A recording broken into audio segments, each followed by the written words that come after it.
Então, boa noite, Laura, Mariana, Luísa, Lorena, Lívia, Gabriela, Arthur, Dalton. Vamos falar sobre o direito internacional privado mais um pouquinho.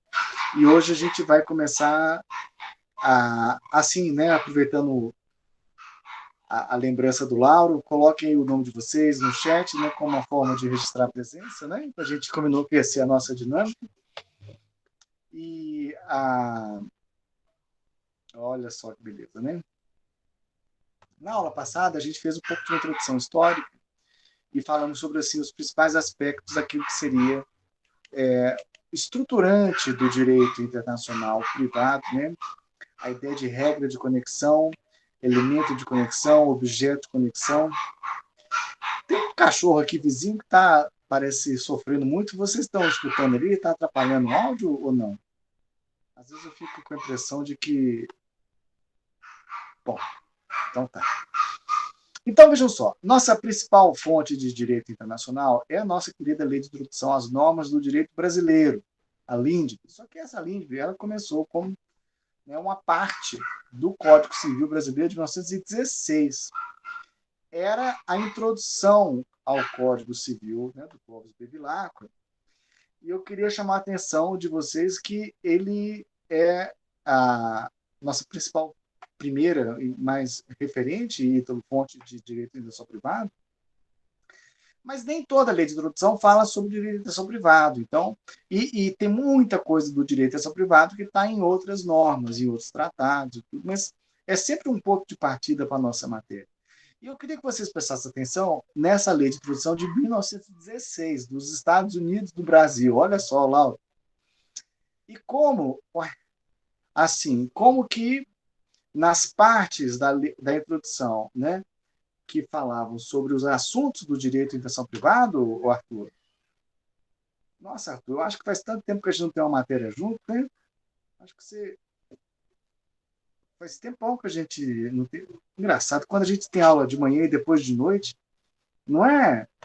Parece que a gente desencontra dos alunos e quando encontra de novo parece que faz anos, né?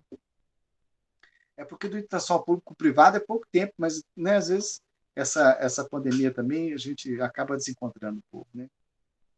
Então vejam só, aqui fala muito da lei nacional para reger a capacidade civil, que a lei do domicílio é aplicada quando a pessoa não tiver nacionalidade, uma série de elementos que estão associados, Otávio, muito ao domínio da nacionalidade, sabe? A sucessão obedece à lei nacional, ou seja, à lei da nacionalidade da pessoa, né? E capacidade regida pela lei nacional. Então, percebam, é, a nossa legislação de 1916, ela tem uma ênfase muito grande na nacionalidade das pessoas. E não se esqueçam que o Brasil, nessa época, em Otávio, era um grande destino de fluxo migratório, né, especialmente da Europa. Aí veja aqui os italianos, portugueses, espanhóis, alemães, né, austríaco-franceses e outros, né? Eu queria chamar a atenção para dois importantes grupos, né? Os alemães e os italianos, que têm uma presença muito marcante, não só assim do ponto de vista quantitativo, mas cultural, né? Eu aposto que deve ter algum cruzeirense aí no meio dos alunos que vai lembrar como é que era o nome do time deles no começo do século passado, né? Acontece que o Brasil entra na Segunda Guerra Mundial do lado contrário da Itália e da Alemanha. Então, no momento em que... do Japão. Então, no momento em que a gente tem essa vinculação geopolítica que nos afeta profundamente, ficar tratando esse tanto de estrangeiro com base no seu direito pátrio passou a ser um problema, né? Então, veja, como o pessoal fala, né? Até os times de futebol tiveram que mudar de nome. Imagina, né, como que o país do Vargas se sentiria de ter que conceder tratamento do direito alemão para um alemão, do direito italiano para um italiano, e assim por diante. Então, essa ênfase do direito do Código Civil, desculpa, gente, é que eu fico tentando acertar o nível de luz aqui, para não ficar nem muito forte nem muito fraco. Considerando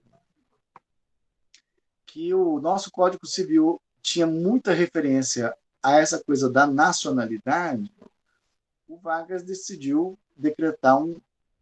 fazer um decreto-lei 4657 que faz aí a lei de introdução ao Código Civil, que nessa época chamava ainda de LIC, né, que era ao Código Civil mesmo, e que ela vai ter uma historiazinha que a gente precisa perceber. Então, veja, isso aqui é de 42.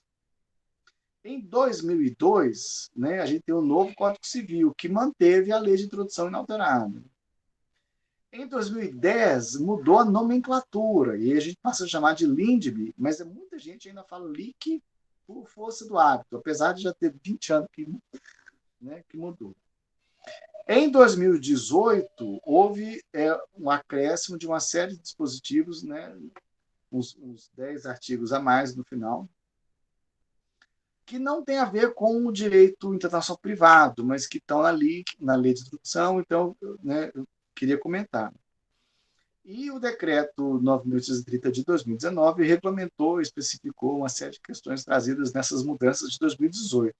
Então, esse histórico aqui é importante para a gente acompanhar as mudanças sobre as quais vamos falar.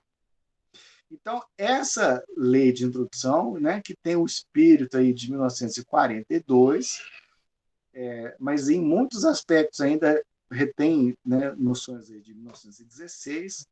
Antes de falar do direito internacional privado, ela fala sobre a vigência da lei no tempo.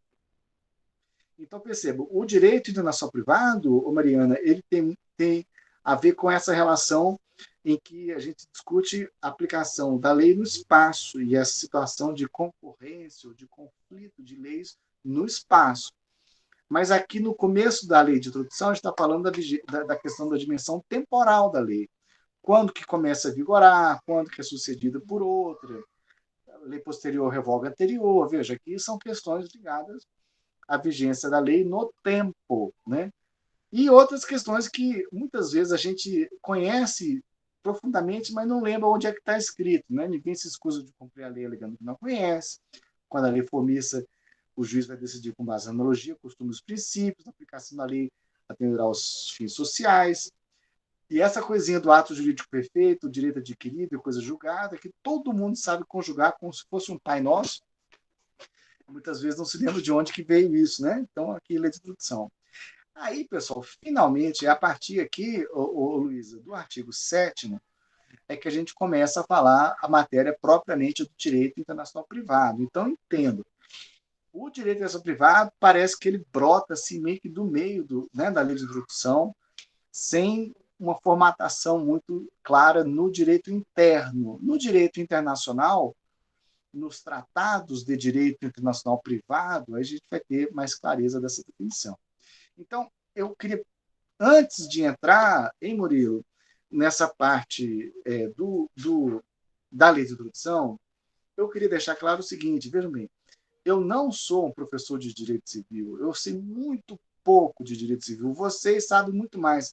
Lorena me dá uma aula aqui do primeiro ao último livro do Código Civil.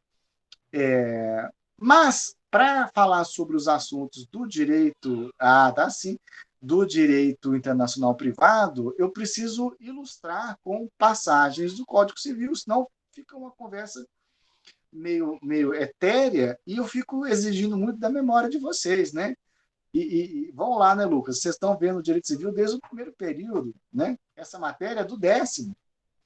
Então, vocês têm 5 anos que vocês viram alguma dessas coisas, né? Não dá para lembrar de tudo, né? Então, é para não assustar. Veja, essa apostila tem 242 slides, né?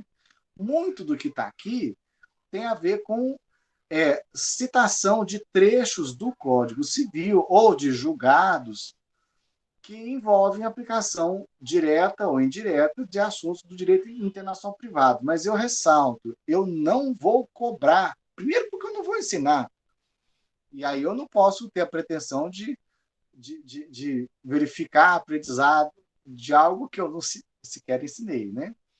Mas não se assustem, é só para ilustrar essas questões, o que nós vamos cobrar é sobre o internacional privado.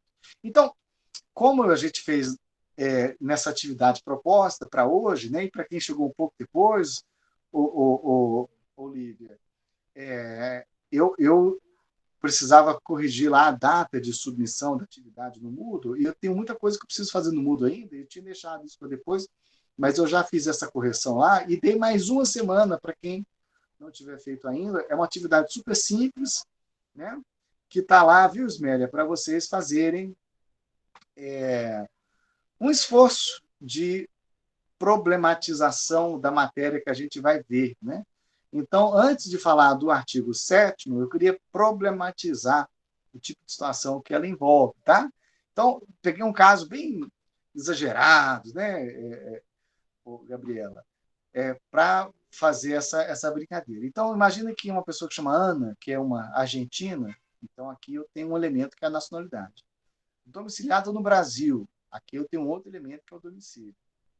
E Carlos, um colombiano domiciliado na Dinamarca.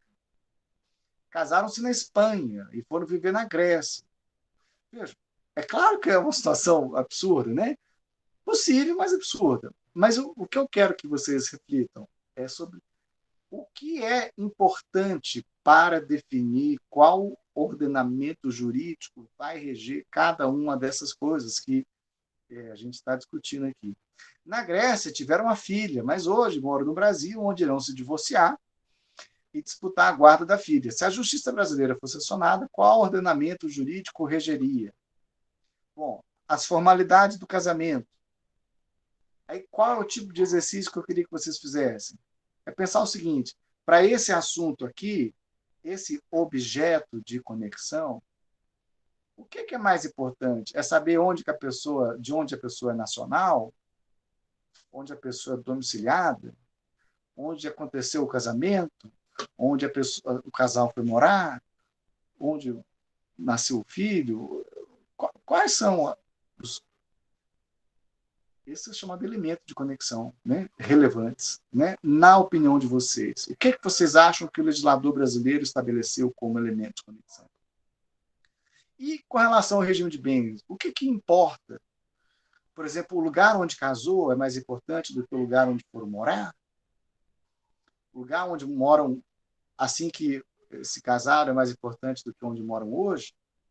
E o divórcio? Qual o direito, qual o ordenamento que... Tá? Então, por uma questão didática, não é legal eu responder isso aqui agora. Eu quero que vocês pensem na resposta para a gente ver na matéria, né? Que começa agora sim com o artigo 7º, que tem 4 elementos, 4 objetos de conexão, né? E o mesmo elemento de conexão que é o domicílio. Então, como é que isso foi colocado aqui em Arthur? A lei do país em que for domiciliada a pessoa determina as regras sobre o começo e fim da personalidade, sobre o nome, sobre a capacidade e os direitos de família. Muita coisa para um artigo só, mas tudo bem. Então, o legislador brasileiro, que antes era muito focado na nacionalidade, a partir de 42, converte aquilo que é focado do Estatuto Pessoal na nacionalidade, passa a ser o domicílio. Essa ideia de que o domicílio é a sede dos negócios jurídicos, né, da pessoa. Então, por isso que isso diz qual é o vínculo mais importante com o direito, né, que ele tem. É o vínculo com o direito do país no qual ele é domiciliado. Então, vamos pegar o Código Civil e falar um pouquinho sobre esses assuntos. Quando eu falo que a lei do país em que for domiciliada a pessoa é que determina essas coisas, o que eu estou querendo dizer? Eu quero dizer o seguinte: se a gente tiver uma discussão sobre personalidade, sobre quando começa a vida, quando termina a vida, sobre morte presumida, como orientes, esses são assuntos que vão ser regidos pela lei, né? Veja, a palavra lei, inclusive, é muito comum, mas ela não é adequada, né? A palavra correta não seria lei, né? Qual é o ordenamento jurídico, né, Dal? Essa seria talvez mais preciso, que rege as questões sobre personalidade, nome, capacidade, direito de família. Então, quando eu falo de personalidade, aí eu cito o Código Civil para lembrá-los desse assunto. Então, esse que é o meu objetivo com a citação. Eu não vou perguntar coisas do Código Civil, né? Eu estou aqui lembrando do que se trata, com relação ao nome, direito ao nome, nome não pode ter desprezo público, né? essa questão de usar o nome alheio, pseudônimo, tudo isso é regido pelo direito do domicílio. Questão de capacidade, os absolutamente incapazes, relativamente incapazes, né? Isso vai ser definido pelo direito do domicílio da pessoa, né? Essa que é a questão. Vejam, muitos países na Europa ainda mantêm um regime baseado na nacionalidade.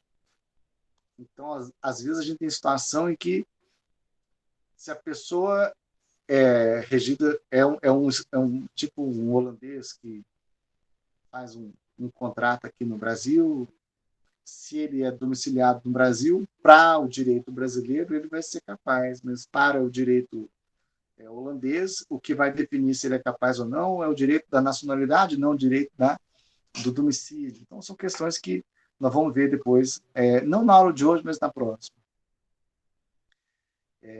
Oi, Maria Clara.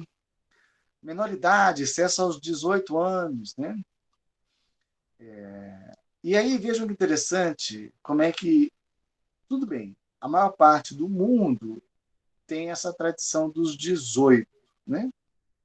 Mas tem regiões que trabalham com 19, tem regiões que trabalham com 21, tem regiões que trabalham com 14, meu Deus do céu. Imagina a expectativa de vida para um país que a maioridade é aos 14, hein? 16, 17, às vezes, para certas questões, essa pessoa tem autonomia a partir de uma certa idade. Então, essa é a ideia. Dependendo do domicílio, né, vai ser um ou outro, certo? E aí, pessoal, eu fico muito, muito interessado, Henrique, de municiar vocês com uma série de exemplos concretos, né, de julgados, para que vocês possam ter mais consistência na matéria. Então, eu fico citando uma série de exemplos jurisprudenciais, mas aí, pelo tempo que a gente tem, essa disciplina de 30 horas, né, pela matéria que a gente tem, o tanto de tratado que a gente tem que cuidar, realmente não dá para a gente ficar lendo juntos aqui no horário da aula todos os julgados que eu trouxe para vocês. Então, eu queria muito que vocês acreditassem na utilidade da leitura desse material, mas por conta própria. Eu ainda ajudei ali no que eu podia, né, o Ítalo? Grifando, pintando, colorindo, destacando, sublinhando, mas esses exemplos eu preciso que vocês leiam por conta própria, tá certo? Muito bem. Vocês tiveram direito de família há pouco tempo, isso deve estar mais fresco na memória de vocês, né? Me fala uma coisa aqui no chat, por favor. Quem é que está no 10º período? Escreve o nome aí no 10º período. Põe 10 assim, ó, só para eu ver quem é que está no 10º. Né? E quem é que está no 9º, põe aí. Quem é que está no 8º, põe aí. Eu quero ver se tem gente abaixo do 8º, né? 7 para baixo. Sabe por quê? Porque muitas pessoas puxam essa disciplina. Ó, Murilo no 9º, Arthur no 9º, Luísa no 7º, Luísa. O Ítalo no 8º. Nossa, do 10º mesmo não tem ninguém. Todo mundo já puxou, né? Todo mundo. Mariana, tá certo, viu? Que bom. Então, Mariana, você vai estar vendo no momento ideal, porque você já teve toda, né? Toda a matriz, praticamente, pelo menos toda de civil, você já deve ter visto. Então, tem alguns assuntos, por exemplo, quem está no 7º está vendo o direito de família, é isso? Ou vai ver no 8º? Eu não lembro. Posso até conferir aqui, mas eu estou com preguiça. Então, olha só. O direito de família é no 8º, né? Então, quem está no 7º pode, às vezes, né, não lembrar direito desses institutos, mas, enfim, repito, eu não vou cobrar direito de família. O que eu estou dizendo é que o direito de família é regido pelo direito do domicílio. É isso que eu preciso que vocês guardem. E aí, quando a gente for falar sobre a questão de casamento, relação de parentesco, regime de bens, união estável, alimentos, bens de família, isso tudo tem tratados que cuidam disso, né? Investigação de paternidade estrangeiro, pessoa domiciliada no Brasil, né? Artigo 7º, né? Aplicação do direito do domicílio da pessoa. Esse é o elemento. Bom, Isso está no caput, né? Aí o parágrafo primeiro fala especificamente, dentro dos assuntos que esse artigo 7º cobre, Lorena, ele fala do casamento. E aí, o Lauro, se o casamento for realizado no Brasil, vejam só que interessante. As regras de conexão, o Dalton, geralmente são assim: assunto tal, regido pelo direito do tal coisa. Ou seja, ela pega um objeto de conexão e associa o objeto a um elemento. E aí a gente olha para o caso concreto, identifica qual é o país que se vincula a este elemento, e aí fala, então, o direito aplicável a esse objeto, a esse assunto, a esse tema, vai ser o direito do país tal. Esse é o formato padrão. Mas, às vezes, a norma de direito só privado é mais fechada, né? E ela já fala, se o casamento for no Brasil, vai ser aplicada a lei brasileira, né? Já está estabelecendo. Com relação, primeira coisa, às formalidades da celebração, e isso aqui é uma regra bastante universal. O ato jurídico, na sua formalidade extrínseca, é regido pela lei do lugar onde ele é feito. E também com relação aos impedimentos dirimentes. Vocês se lembram dessa matéria? Né? Isso aqui, ó, quem pode casar com quem? Né? Não pode casar sem médico descendente, né? Os afins, adotante com adotado, etc. Então, impedimento, se o casamento for realizado no Brasil, aplica-se a lei brasileira com relação a impedimento e formalidade. E aqui a gente já está... Esse é a lex loc celebrationis, né? Lei do lugar da celebração da ação ou do ato. Tá certo? Tem uma série de peculiaridades interessantes relativas ao casamento, né? Essa lei de 73 fala sobre o casamento de brasileiro em país estrangeiro, serão considerados autênticos nos termos da lei do lugar em que forem feitos. Este é o padrão. O ato jurídico regido pela lei do lugar onde ele é feito. Às vezes, um país tem um certo tipo de formalidade. Outro país tem outro tipo de formalidade. O problema acontece, Mariana, quando um país quer exigir de um ato jurídico praticado em outro a formalidade que ele exige para o ato jurídico praticado no seu. E aí dá um trabalho danado, porque essa compreensão de que diferentes países têm diferentes procedimentos, regulamentos, documentos, e que às vezes o que você está exigindo para uma pessoa não existe no país onde esse ato foi feito, isso é um negócio que deveria ser mais compreendido, mas infelizmente não é, viu? E essa é uma matéria, eu falo meio constrangido, mas eu tenho que falar, o direito de pessoa privada é uma matéria muito periférica, muito pouco conhecida. A gente percebe muito erro, ô Murilo. Tem muita coisa que... Ah, Murilo, você mesmo está diferente na foto? Será que é o mesmo Murilo que eu estou pensando? Muitas vezes a gente percebe erros grosseiros que são decorrentes de desconhecimento do direito de pessoa privada. Tá? Eu sou velho. Eu dou... Ah, tá, que bom. É que a gente não vê direito na foto, né? Às vezes não dá para ver direito. Eu sou velho, eu já dou aula há 20 anos. 22 anos. Eita, tá vendo as barbas brancas? E quando eu comecei a dar aula, eu dava aula em particular, em que havia uma disciplina que era direito internacional público e privado juntos. E aí, na prática, o direito internacional privado era visto, tipo assim, uns 2, 3 dias só, e olha lá. Então, todo mundo que formou antes de mudar o currículo teve uma aulinha, assim, insignificante de direito internacional privado, sabe? Formou muita gente, né? Para, Maria Clara. Pois não. Você quer falar? Ou não? Às vezes a pessoa aperta a mãozinha sem querer, né? Foi isso. Como eu estou com pouco retorno, se vocês me chamarem e eu não ouvir, vocês insistem, tá? Fiquei com a impressão que alguém tinha me chamado aqui no... Esmera, professor carente é duro, né? Fica doido com o aluno participar. Não tem problema não, meu filho. Estou brincando. Viu? É que a gente fica só olhando para as fotos paradas de vocês, a gente fica doido para uma interação, sabe? Eu fico olhando para mim mesmo, né, para eu me fazer companhia aqui, senão eu fico no sentido solitário. Muito bem, então é isso. O STF já deixou claro, né, casamento realizado no exterior de acordo com as leis locais constitui ato jurídico perfeito, conferindo aí essa existência e validade. Então você tem que, né,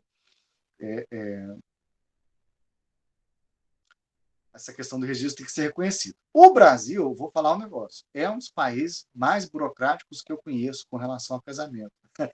Eu tenho um amigo irlandês que se casou com uma brasileira, mas ele ficou tão chocado com o tanto de requisitos, de habilitação, de celebração, quase que não casa, né?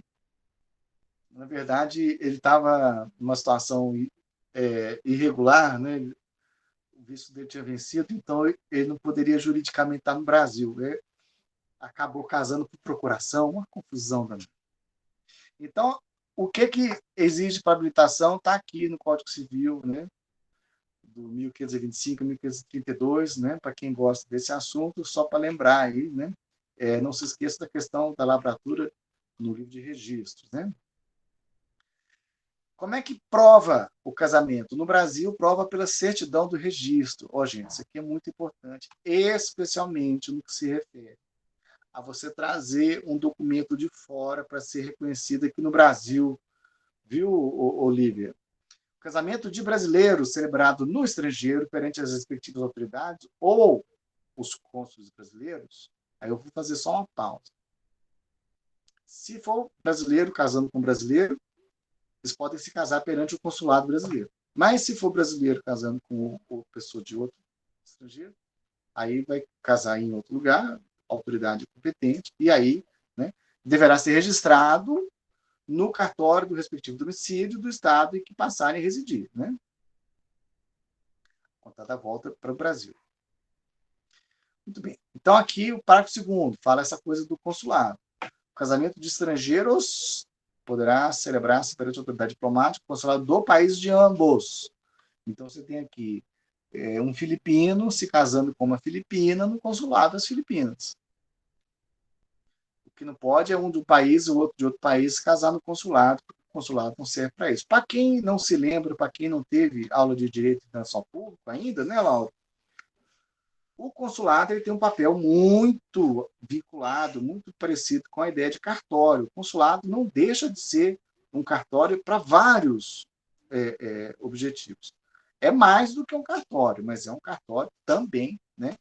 Então, você tem aí essa preocupação do casamento celebrado fora da repartição consular. Em casamento de brasileiros celebrado ou entre brasileiro e estrangeiro, né, Murilo? Celebrado por autoridade estrangeira competente, a certidão do ato passada na forma da lei do país de celebração será registrada verbo, advérbio, sem necessária tradução para a língua portuguesa ou de autenticação, salvo quando realizado em outro país ou jurisdição. Né? Essas são as dicas do Ministério das Relações Exteriores com relação a isso.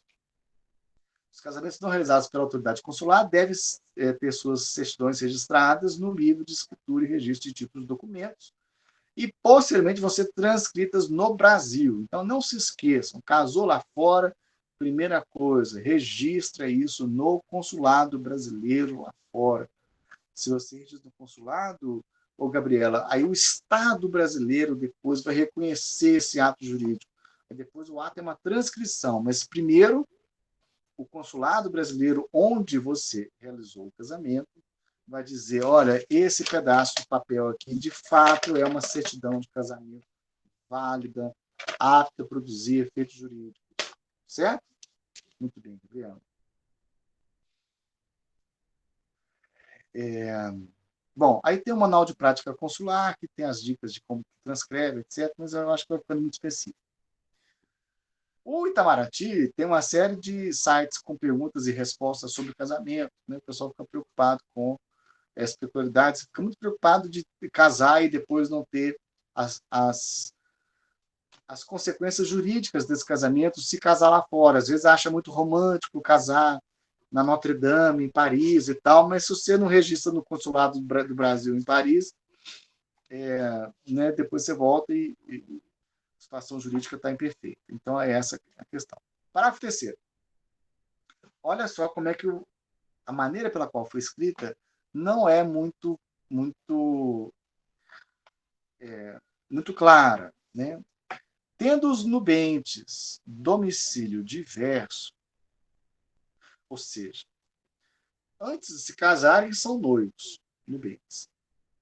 O domicílio diverso aqui, que ele está falando, deveria ser mais claro. Claro que quando você vai casar, os noivos moram em lugares diferentes, né? Eu até acho que deveria morar junto antes de casar para ver se é isso mesmo, porque uma coisa é namorar, outra coisa é morar junto, né? Mas o que ele está querendo dizer aqui é que se os noivos tiverem domicílio em países diferentes, e aí depois que eles se casarem e passarem a morar no mesmo país, então os casos de invalidade do matrimônio vão ser regidos pela lei nem do marido, nem da mulher, e sim a lei do primeiro domicílio do casal. Né?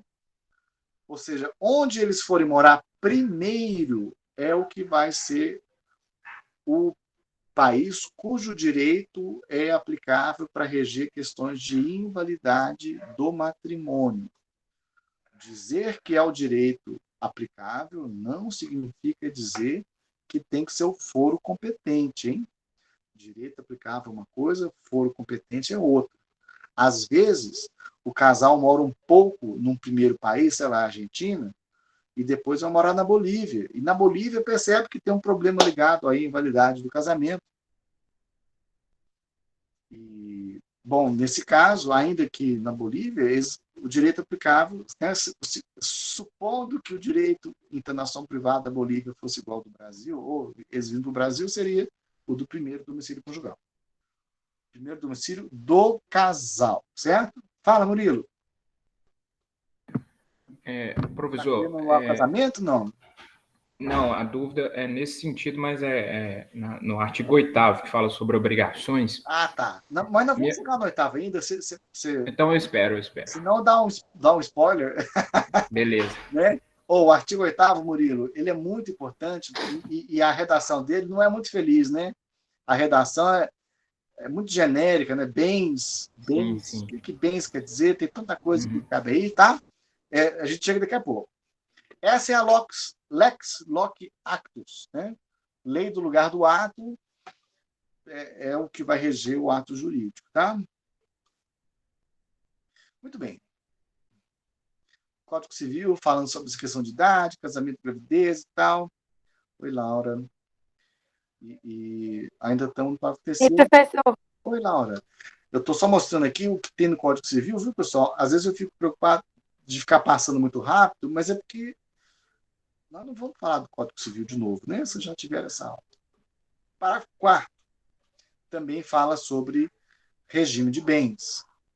Então, o regime de bens, por isso que vocês têm que ter tido essas matérias, né? Legal ou convencional, ou seja, aquele que a lei estipula na falta de acordo entre as partes, ou aquele em que, né, o casal convenciona, obedece à lei do país em que tiverem os nubentes domicílio.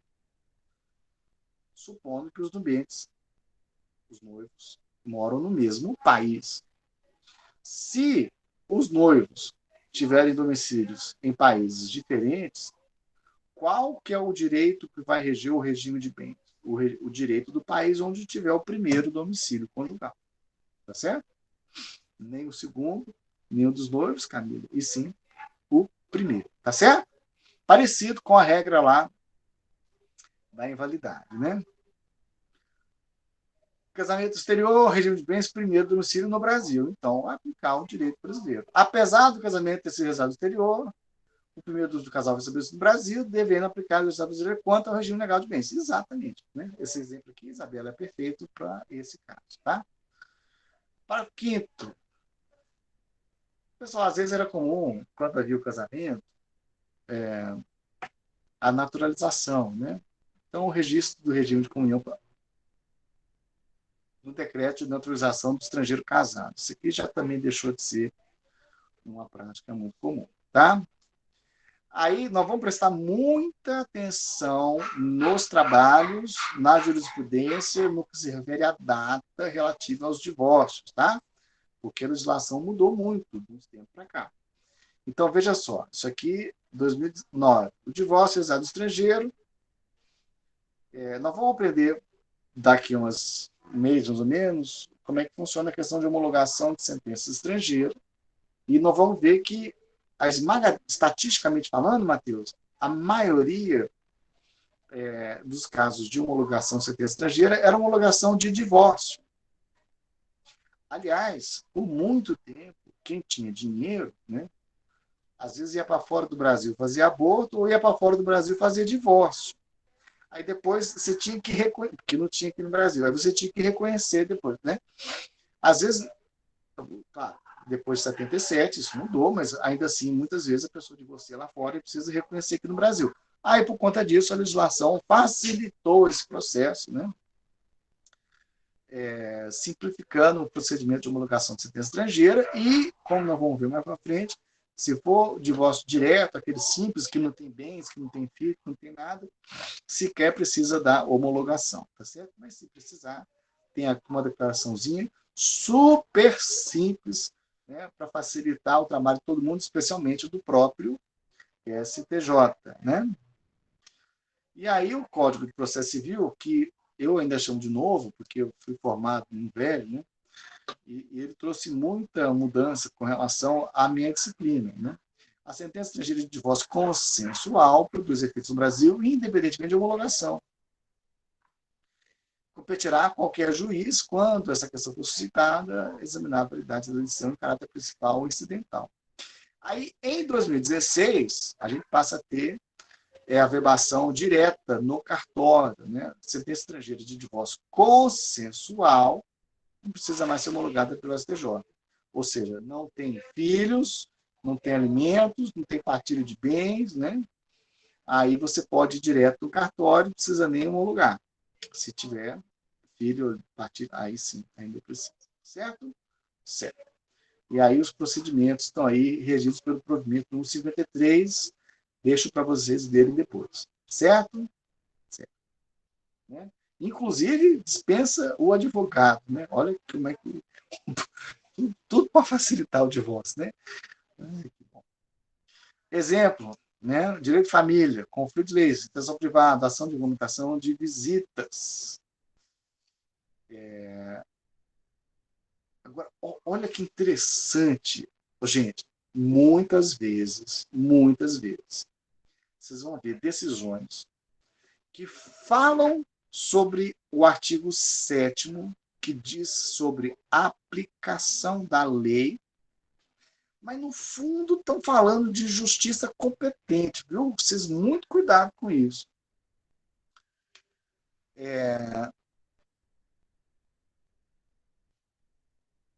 Mas aqui não. Né? A regra da adoção do Brasil não está sujeita ao direito brasileiro. Ah, sim, Murilo, isso aí é muito importante.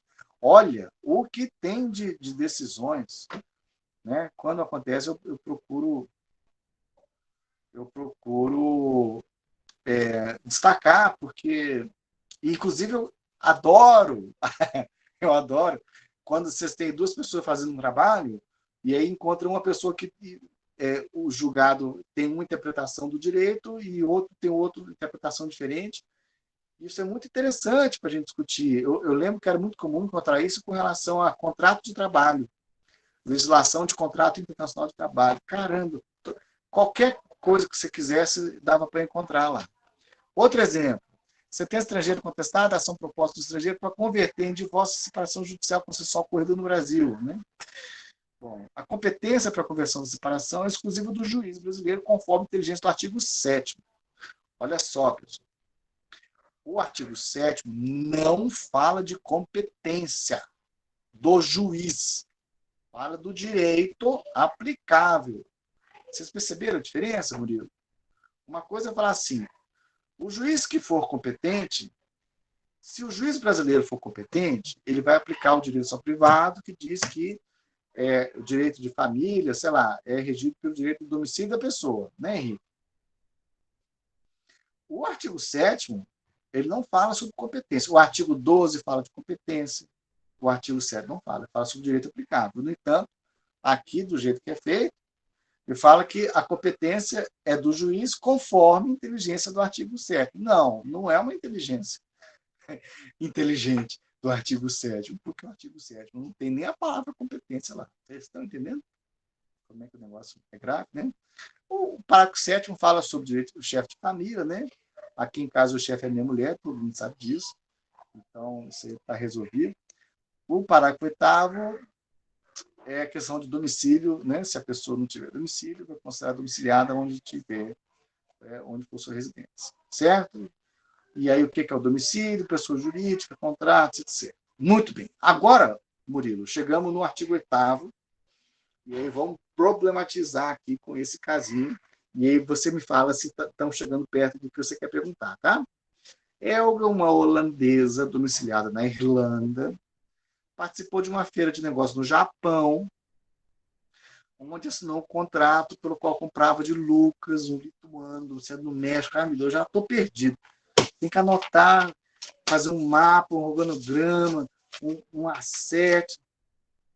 Ah, sim, o nome, tá certo. O nome é mais divertido ainda. Se a justiça brasileira fosse, no final das contas, o imóvel situado no Brasil. Oh, gente, esse caso aqui é o mais fácil que tem, é ou não é? Fala a verdade, Matheus. Ítalo, Bruno, Camila, Maíra. Porque parece que é um negócio mais complicado, a gente vai ficando meio maluco, parece aquelas equações físicas do Einstein e tal. Mas aí na hora que chega assim, um imóvel situado no Brasil, pronto, aí a gente já mata. Se a justiça brasileira fosse sancionada, que ordenamento jurídico? Isso é muito fácil, Murilo. Isso é melhor eu dar logo os pontos para vocês assim, não precisa nem fazer. Mas mais difícil perguntar qual é o nome da sua rua do que perguntar um negócio desse. Se a justiça brasileira fosse sancionada, que ordenamento jurídico seria aplicável para as litígio envolvendo a compra deste imóvel? Ora, você poderia nunca ter lido o artigo 8º da Lei de Introdução, que você saberia intuitivamente que faz mais sentido que o ordenamento jurídico seja o ordenamento do país onde o imóvel está situado. Isso é muito natural. Então, como é que é a brincadeira? Você já viram esses... Antigamente tinha um negócio chamado Mr. M, que era o mágico que explicava como é que os truques eram feitos, né? Os mágicos queriam matar ele porque estava... Né?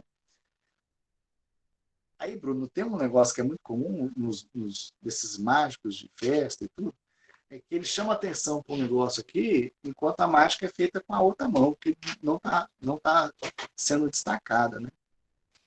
Então, nesse tipo de questão, o Lauro, eu vou ficar jogando para vocês um tanto de país que é só para distrair, é só para enganar vocês, é só para vocês ficarem meio espantados assim, com passaporte e tal, passagem, aeroporto, porque tem uma resposta simples que vai estar ali. Ó, né? Então, a questão é você saber olhar para aquilo que é importante. E saber o que é importante é saber entender como é que funciona a regra de conexão. Tá certo? Então, o artigo 8º diz assim, para qualificar os bens, e aí eu estava falando com o Murilo, né, Murilo, que essa palavra aqui, ela ficou muito mal escolhida, porque a gente pode ter bens no contexto, sei lá, de um contrato, no contexto do patrimônio conjugal, no contexto de uma herança, no contexto de direitos reais. Poderia ser melhor, né? Em geral, o que o artigo 8º está se referindo está no campo dos direitos reais, sabe? Mas isso é confuso, né? Para qualificar os bens e regular as relações, pois é, e regular as relações a eles concernentes, aplicar-se a lei do país em que estiverem situados. Novamente, eu repito, essa palavra lei também não é adequada. Né? Aplicar-se ao ordenamento jurídico, né, do país em que estiverem situados. Essa é a Lex Locke Rei cita, lei do lugar onde a coisa está situada. E aí nós vamos ver daqui a pouco o que entra, né, nesse... Não vou, né? O que entra aqui. Deixa eu falar logo, então, vai. Olha só, quando fala assim, qualificar os bens, é isso aqui, ó.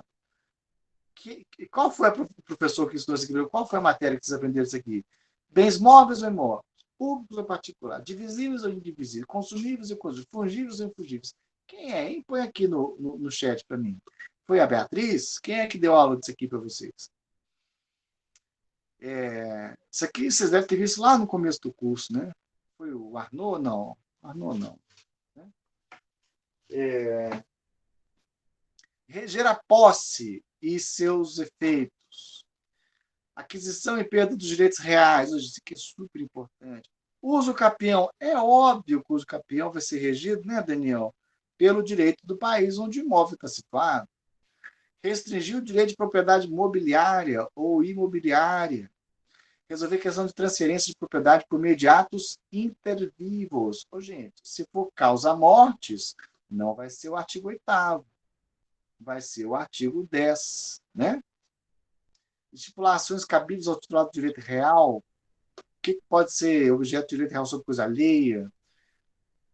Coisa alheia de fruição, enfiteus, servidão, superfície. Ô, gente, eu nem lembro disso aqui. Ainda bem que a Lorena está assistindo a aula, que ela me ajuda, porque enfiteus, eu nem sei o que é enfiteus mais. Eu sei que tudo isso aqui é regido pelo artigo 8º, lei né, do direito do país onde tiver o bem situado. Aí vamos para o parágrafo primeiro. Aplicar-se a lei do país em que for domiciliado, aqui já mudou o elemento de conexão. Enquanto no caput era um elemento, a situação do bem, no parágrafo primeiro, o elemento de conexão é o domicílio do proprietário. Em que contexto, Lucas? Quanto aos bens móveis, faltou um acento aqui, né? Que ele trouxer ou se destinar a transporte para outros lugares. Então, percebam, aqui no parágrafo primeiro, eu estou falando de bens móveis e de bens móveis que estão, em alguma forma, em movimento, né? Ao invés de ser regido por um direito a cada 100 quilômetros, não, ele é regido pelo direito do domicílio do proprietário. Dentro dessa mesma lógica, o parágrafo 2º diz assim, o penhor regula-se pela lei do domicílio que tiver a pessoa em cuja posse se encontra a coisa apenhada. Né, Camila? Então, a referência aqui é quem é que fica com a coisa apenhada. É essa pessoa, o domicílio dela, que vai definir qual é o direito que vai reger o penhor. E não, né, o direito do bem, ou o direito do país onde o bem está situado, ou o direito do proprietário. Tá aí, aqui dá para fazer uma questãozinha legal, né? Então, olha que interessante. Tem os bens regidos pela lei do local, que estão, essa é a lex loc res citae. Né? Bom, isso aqui é basicamente a explicação que a gente acabou de ver. Né?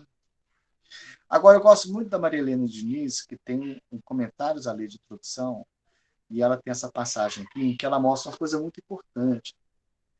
Às vezes a gente olha para uma coisa que, digamos assim, para o leigo, parece uma coisa só, mas a gente vai entendendo que tem camadas diferentes, com regras diferentes, inclusive sobre o direito aplicável diferente. Então, por exemplo, a capacidade para exercer direitos reais é um assunto regido pelo artigo 7º, regido pela lei do domicílio da pessoa. Capacidade. Quer dizer, a capacidade não se confunde com os direitos reais. Capacidade é um assunto, direitos reais é outro. Direitos reais, artigo 8º, capacidade, artigo 7º. Né? A forma extrínseca dos atos negociais destinados à aquisição, transmissão e extinção de direitos reais é a locus regidactum, né? O local rege o ato. Quer dizer, aquela regra que a gente falou que o ato jurídico, na sua forma extrínseca, é regido pelo lugar onde ele foi feito. Né? Agora, a matéria, né, o assunto, a essência do direito real, aí está ligado aonde o imóvel está situado. Por exemplo, exigência de tradição do assento no registro imobiliário, isso tem a ver com a lex recita, que é o artigo 8º. Certo? Então é isso. Esse tipo de coisa aqui, ó, é muito comum, viu, Otávio, de ser cobrado numa avaliação mínima. Então, por exemplo, Eu vou dar logo qual é a casca de banana. Atenção, a casca de banana está aqui. Eu vou botar um negócio piscando, né? Qual é a pegadinha? Né? Eu quero que vocês identifiquem a pegadinha. Eu não quero enganá-los, eu quero que vocês vejam a armadilha, percebam a armadilha e escapem pegue o queijo sem cair na ratoeira, né? Então, quando a gente está analisando esses casos, a prática mais comum, Laura, é na hora que você identifica um objeto de conexão, você meio que intuitivamente achar que todas as relações jurídicas relacionadas àquele assunto vão ser regidas pelo mesmo direito. E, às vezes, o bem imóvel está situado no Brasil, mas a pessoa é domiciliada na Argentina e o contrato foi feito no Chile. E aí cada um desses países vai ter, o seu direito vai reger um aspecto daquele causo, né? E não é porque uma coisa puxa as outras, né? Então, essa é a questão. Qual que é a enganação que eu vou tentar fazer? Eu vou tentar induzi-los a achar que porque uma coisa é regida pelo direito do país X, então todo o resto também vai ser, né? Cada um tem a sua própria regra de conexão, né? Cada objeto de conexão tem a sua própria regra de conexão. Às vezes coincide o elemento, como, por exemplo, domicílio, mas às vezes não. Agora sim, Murilo, esse aqui é super interessante, hein? Nádia, uma nicaragüense domiciliada em Omã, e Paula, uma portuguesa domiciliada no Quênia, assinaram um contrato na Rússia para prestação de serviço no Brasil. Se a justiça brasileira fosse acionada, qual seria o ordenamento jurídico aplicável para reger um litígio relacionado a, primeiro, capacidade das partes. Agora vocês já estão entendendo, né?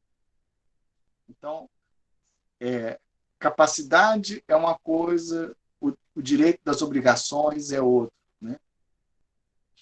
A natureza das obrigações e execução dos serviços. É isso que eu queria que vocês entendessem. Cada um desses negócios pode ter seu próprio elemento de conexão e, consequentemente, sua própria regra.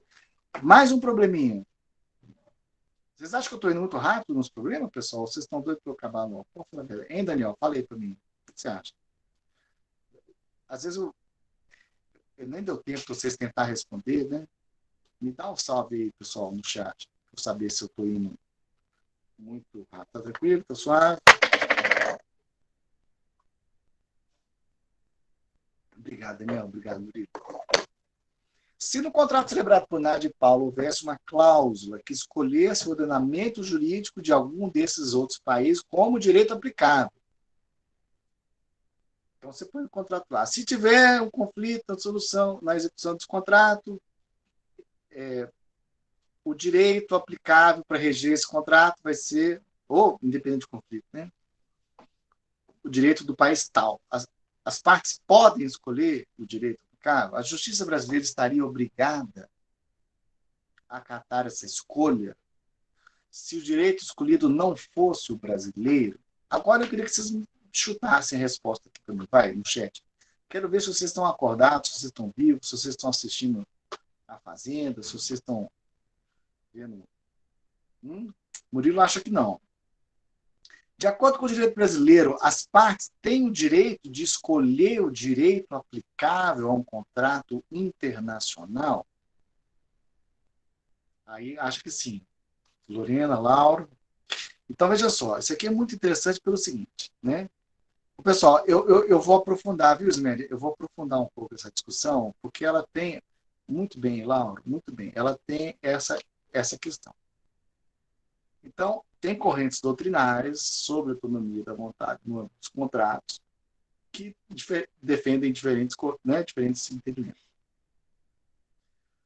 Aqueles que defendem com relação apenas a regras subjetivas, aqueles que ampla autonomia da vontade, na turma do Bradão, né? E tem a discussão do, né? Sim, sobre o limite dessa liberdade dentro daquilo que o direito permite, obviamente. Aí vejam só que interessante. A lei de introdução, Murilo, muito bom, Murilo, muito bom, é isso aí. A lei de introdução de 1916, olha que legal, como é que ela era, vamos dizer assim, moderninha. Ela dizia assim, salvo estipulação em contrário, ou seja, primeiro ponto, as partes podem estabelecer o direito aplicável aos contratos. Se não estabelecerem, aí as regras são tais e tais e tais. Ou seja, existia na lei de introdução de 1916 a autonomia para que as partes pudessem escolher o direito aplicável para os seus contratos. A lei do lugar onde forem contraídos. Né? Se não tiver estipulado, aí vai ser a lei do lugar onde a obrigação for contraída, ou seja, por exemplo, onde o contrato foi assinado. Tá? Aí tem alguns casos que vai ser sempre regido pela lei brasileira e tal, mas eu queria que vocês entendessem isso aqui. Ó. Esse aposto explicativo, né, o Daniel, ele coloca nas partes o direito de escolher o direito aplicável para regir um contrato, inclusive se for o direito de um outro país. E eu queria que vocês vissem como é que é, por exemplo, na União Europeia, onde você tem, né, a liberdade de escolha. Obviamente, não se aplica ao Brasil. Estou querendo aqui fazer uma análise de direito comparado, né, gente? Por favor, eu quero que vocês tenham base de comparação, porque para essa matéria, contratos internacionais, isso é muito importante. Inclusive, Murilo, eu reinseri, fiz uma manobra danada para botar contratos internacionais, um dia de aula sobre contratos internacionais, depois que eu vi que estava caindo muito em concurso, e depois que os alunos falaram que, na verdade, vocês têm muita matéria sobre contratos, mas que não veem coisas muito importantes sobre contratos internacionais em outras disciplinas. Então, eu falei assim, não, então vamos incorporar isso aí, porque tem muita coisa que a gente pode contribuir para, né, a formação de você. Então, na Europa, contrato é lei escolhida pelas partes, né? Lei aplicável às obrigações. Na falta de escolha, aí tem as condições e tal. Ok, beleza. Né? Aí tem os contratos consumidores e tudo, mas tudo isso aqui é para direito comparado. Temos um tratado no continente americano, né, que é a Convenção Interamericana sobre Direito Aplicável aos Contratos Internacionais, que diz assim, contrato rege pelo direito escolhido pelas partes. Mas atenção, esse tratado não está em vigor. E como não está em vigor, não vincula o Brasil. Mas, não é interessante? Pois não, quem levantou a mão? Laura? Fala, Laura. Foi mal. Professor, desculpa que eu tossino um pouquinho. Todo mundo. Quem não... Eu não sei se é exatamente essa matéria, mas é porque foi um questionamento que apareceu esses dias assim e eu não soube responder. Vamos supor que alguém faça uma doação de um imóvel no Brasil para alguém que mora fora do país. Como que ficaria o registro disso? Como que ficaria a declaração disso no imposto de renda, por exemplo? Aqui ou lá? Seria que registrar? Se é uma coisa que... Se como é no Brasil, só registra daqui. Se não declara imposto aqui, não tem que registrar, não tem que declarar o imóvel. Como ficaria uma coisa assim? Muito boa pergunta, né? Interessantíssimo. Então, o fato do imóvel estar situado no Brasil, a transferência da propriedade desse imóvel, ainda que seja por doação, seja por que for, vai ser regida pelo direito brasileiro, né? Então, as questões que envolvem registro em cartório, tudo isso, direito brasileiro, não interessa o que diz o direito da pessoa que vai ser o beneficiário dessa doação, né? As exigências de declaração de imposto de renda, no que se refere ao direito do outro país, quem vai dizer é o outro país, né? Não é o direito nosso que vai dizer que ele tem que declarar. Mas para o direito brasileiro, né, é bom perguntar para o Tiago isso aí, né? Se ele teria que declarar imposto de renda no Brasil porque o imóvel está situado no Brasil, eu não sei. Eu não sei. É uma boa pergunta. Teve uma época que eu pensei em fazer essa área do internacional tributário e tudo, ficar rico e tudo, mas acabei indo por outros caminhos, né? Quem sabe, ô Laura, você descobre essa resposta e compartilha com a gente, pode ser? Eu vou tentar de Se eu cá. descobrir, eu te Engraçado, eu conto. gostava tanto de uns... Eu tinha uns livros aqui do Barroso. O Barroso eu tinha uns 3, 4 livros de Direito Tributário Internacional, mas depois que foi para o STF, eu fiquei com tanto desgosto dele, fiquei tão decepcionado, tanta coisa, eu achava que ia ser um ótimo nome, depois eu... Né? Vejam só, a Convenção Interamericana não está em vigor, mas ela fala de uma coisa que a gente vai chamar de lex mercatória, né, Murilo? Do proper law of contract, esse direito de escolher o direito aplicável. Então, o que estou querendo dizer para vocês é que tem muita fundamentação teórica e normativa que respalda este entendimento de que as partes do contrato deveriam ter o direito de escolher o direito aplicável ao contrato. Tá? Essa é a primeira. Mas, contudo, todavia, porém, nevertheless, o artigo 9º, ele suprimiu aquele pedacinho que tinha antes, que era salvo disposição em contrário, né? Ou seja, ele retirou exatamente o trecho que dava para as partes autonomia para escolher. Então, o que está escrito aqui não é que as partes têm o direito de escolher o direito aplicável, não. Está dizendo que as obrigações, né, para qualificar e reger as obrigações, aplicar-se-á a lei do país em que se constituir. Ou seja, não é uma faculdade das partes. A lei determinou. Aí o Lauro fala, mas professor, mas não é possível que está escrito isso, porque todo mundo escolhe. Na prática, hein, Lauro? Fala a verdade. Na prática, todo mundo escolhe o direito aplicável, bota uma cláusula lá, esse contrato internacional, o povo quer nem saber disso. Pois é, eu queria que vocês entendam isso. Apesar do prestígio da doutrina, apesar da tendência legislativa, apesar da lei de 1916 ter permitido a LINDB por si só, ela não dá essa faculdade para as partes, ela determina que vai ser regido pela lei do país em que a obrigação for constituída. Tá? Agora, temos algumas exceções, por exemplo, o caso da arbitragem, em que uma das possibilidades é que as partes escolham o direito aplicável para reger a arbitragem, o que, de certa maneira, é acordado por um tipo de contrato, que é o compromisso arbitral. Né? Então, esse é um caso muito interessante da arbitragem. Né? Mas eu vou problematizar mais. Deixa eu só acabar de apresentar aqui o artigo 9º. O parágrafo 1º, Murilo, que você falou. Em certos contextos, né, nós vamos ter regras mais específicas. Destinando-se a obrigação a ser executada no Brasil. E, olha esse E aqui, hein? E, dependendo de uma forma essencial, ou seja, o direito diz certas coisas têm que ter uma certa forma, senão não vale. Então, será esta forma observada, admitidas as peculiaridades da lei estrangeira quanto aos requisitos extrínsecos do ato. Então, por exemplo, a gente pode fazer um contrato lá fora, respeitando o direito com relação aos atos extrínsecos, né? Mas se for para esse contrato produzir efeitos no Brasil, ser executado no Brasil, e se o direito do Brasil estabelecer uma forma essencial, não interessa o que diz o direito do país onde a obrigação foi constituída, como diz o caput. Tem que observar a forma essencial prevista pelo direito brasileiro. Por quê? Porque está previsto aqui no artigo 1º, no parágrafo 1º do artigo 9º. Certo, Murilo? Era isso que você estava falando? Pois é, limita a liberdade, né?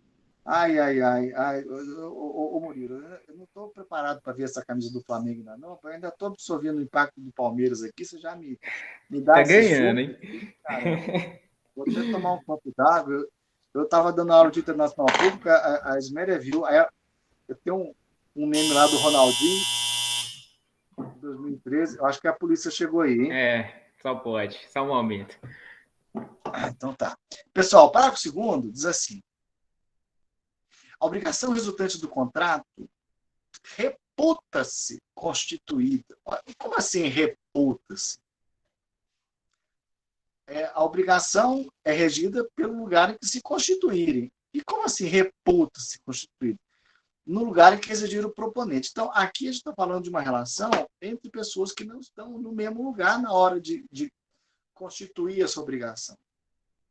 É um contrato assinado entre partes que se encontram em países diferentes. Então, como é que fica essa vinculação? Ela vai ser reputada como tendo sido constituída no país em que residiu o proponente, aquele que está com a proposta pronta, Lorena. E aí, se você aceita, então assina aqui, o proponente é que vai ser a referência. Pois não, Lorena? Eu estava pensando aqui, eu acho que eu viajei legal na atividade, mas enfim, eu fiquei em dúvida porque se as pessoas elas realizam o contrato em determinado local, certo. Eu coloquei esse artigo, esse parágrafo 2º, como se, tipo assim, elas realizaram nesse local. Mas aí seria no local do proponente, não no local que eles realizaram, sabe? Eu acho que eu misturei os dois. Pois é, porque é meio implícito, né, Lorena? Eu acho que tem uns trechos na lei de introdução que parece que você tem que ter um... Sabe aqueles vídeos do YouTube, vendo os easter eggs e tal? Vamos ver o que estava escondido no filme, né?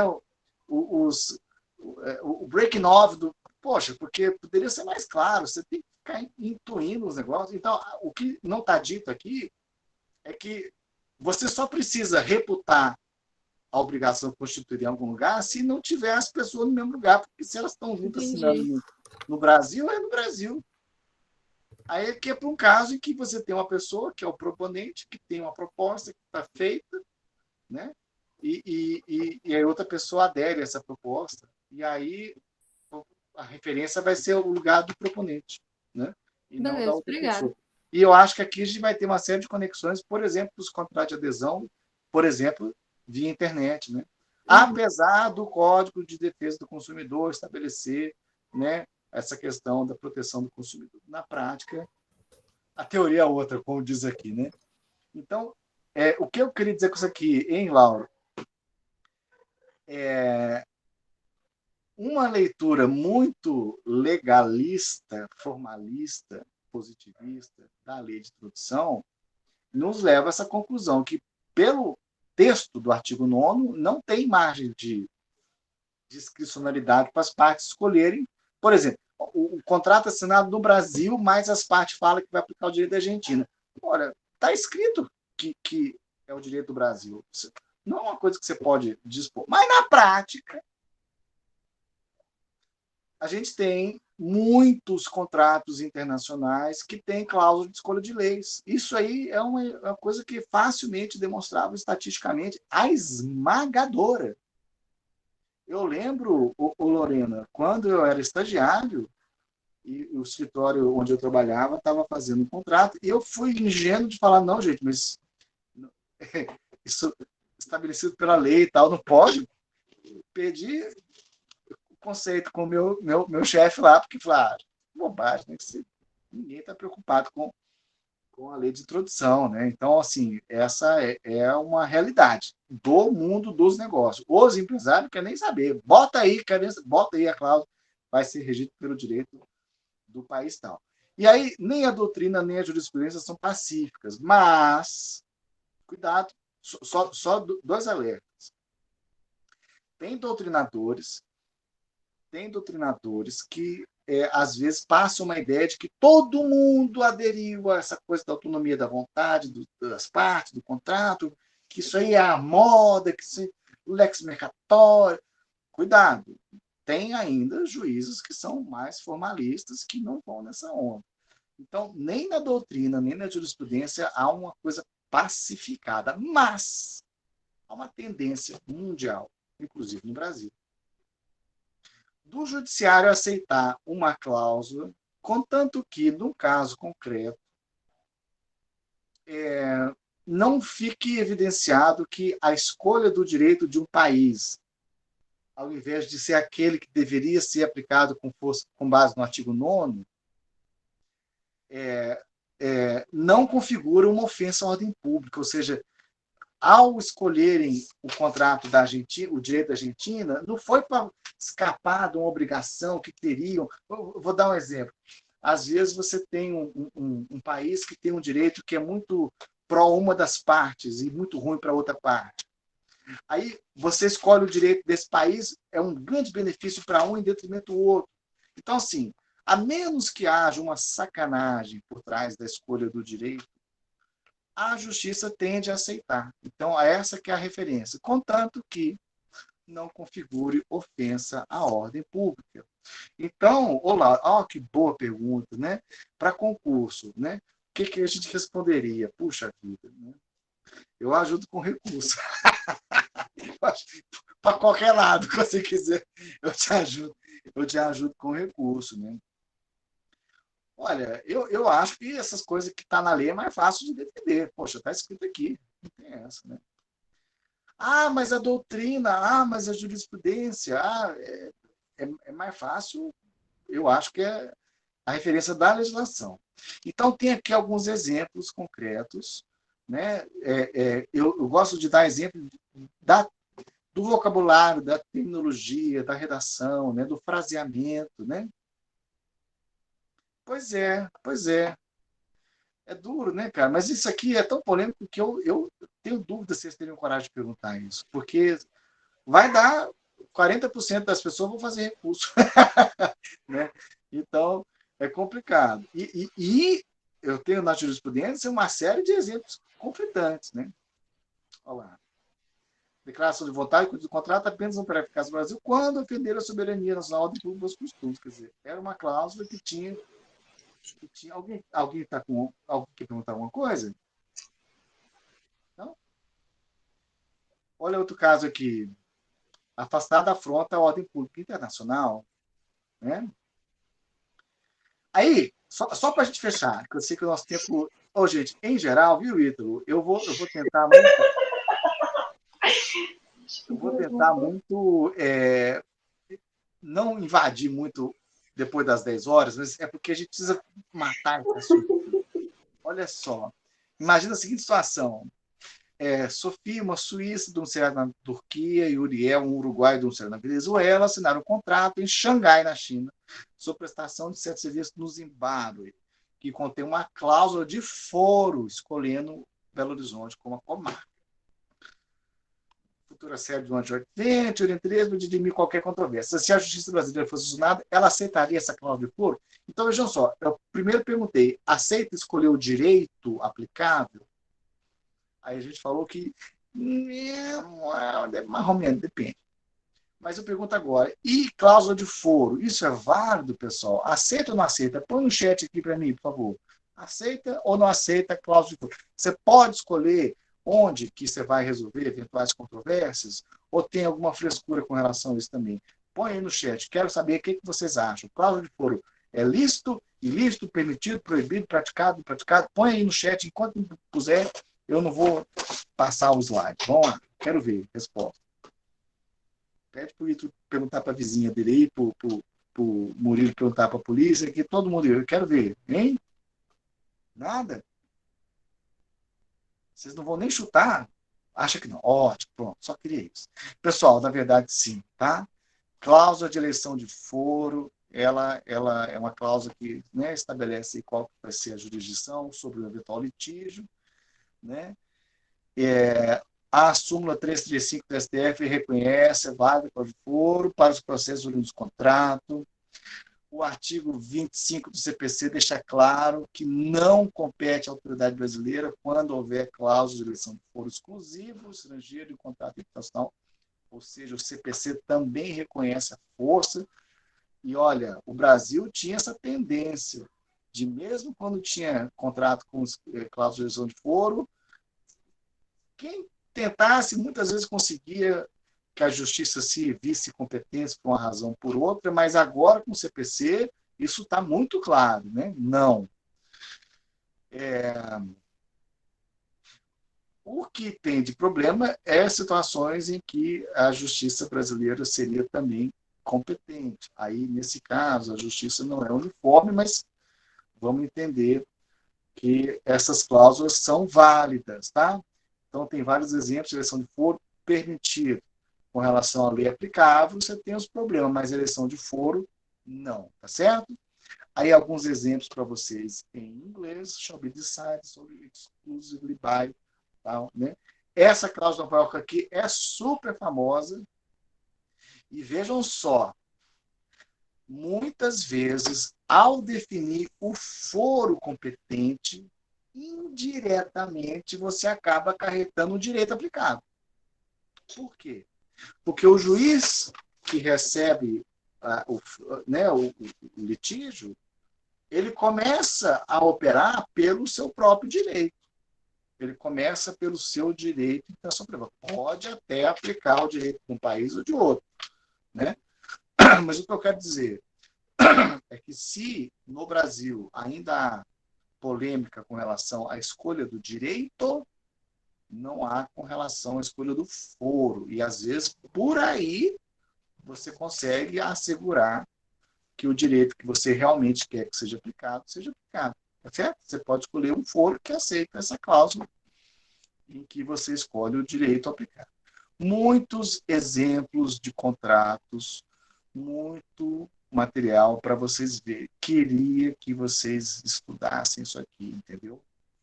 Porque tem que ver a variedade de casos, tá certo? Algumas coisas são do CPC antigo, mas ainda assim estão valendo, tá bom?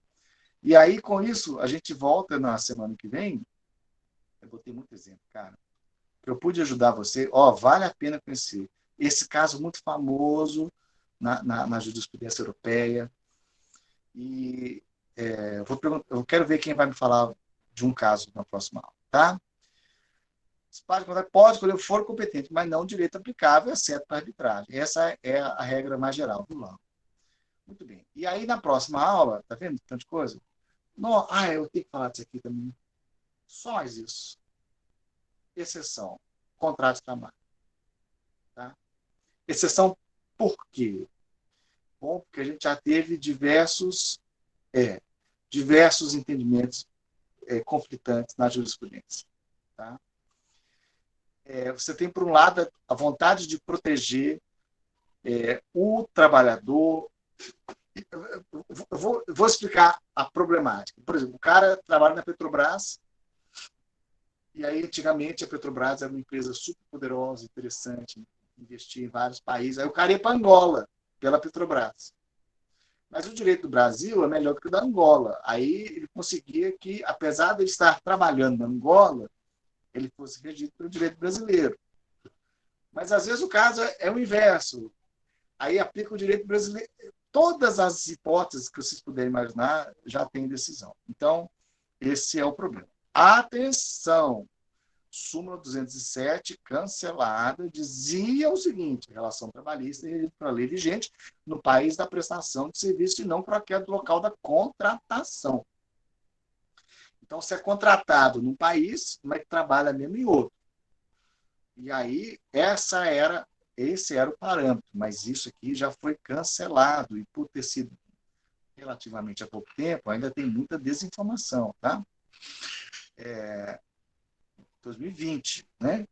Tende a tornar mais forte o princípio de que um trabalhador que tenha sido contratado no Brasil para prestar serviço no exterior terá seu contrato de trabalho regido não pelo local do destino, mas pela própria lei brasileira, porque foi aqui, né? Então, essa que é a consolidação mais recente. Agora, tem o princípio da norma mais benéfica, né, que se for para Angola, aí o direito brasileiro, se for para trabalhar na Suíça, então aplica o direito da Suíça. Quer dizer, por isso que tem, né, tanta variação, né? Esses princípios, às vezes, geram, né, esse problema. Então, exceções que vocês têm que guardar. Lembra que quando tem essa margem vermelha, é uma maneira que eu tenho de dizer que vocês têm que guardar. Em caso de transferência externa do empregado para prestar serviço em outro país de caráter temporário, aí não interessa que ele está no território do outro país, porque ele está vinculado ao país onde foi contratado, onde presta o serviço. Trabalhador cuja prestação de serviço está em várias localidades também não vai estar sujeito ao princípio da territorialidade. Caso que o contrato de trabalho seja cumprido parte no Brasil, parte no exterior, também tem que ver, né? Prevalece exceção ao princípio da territorialidade. E, por fim, quem trabalha na região de fronteira, muitas vezes acaba ficando mais do lado de lá do que do lado de cá, vai estar protegido pelo direito brasileiro. Certo? Certo. E aí, aqui, que é o artigo 10º, a gente volta na próxima aula. Eu vou falar um negócio que foi mais do que eu esperava. Eu achei que a gente ia acabar antes. Estou super feliz porque nós temos um programa lindo para a semana que vem. Tá certo? Alguma dúvida, pessoal? Posso ajudar? Alguma consideração? Então tá. Peço a atenção de vocês, né, para essa coisa do Moodle que está desatualizado, viu? Mas eu estou atualizando ele até a próxima aula, com certeza, viu, Ismério? Prometo, mas de vez em quando eu cumpro, tá bom? Um abraço, Lívia, um abraço, Gabriela, Maíra, Luísa, Ítalo, Lorena, Murilo, Lauro. Até semana que vem, tá certo, pessoal? Para quem não fez ainda a atividade, eu posterguei uma semana aí a entrega daquele negócio lá, tá certo? Um abração, até a próxima. Boa noite.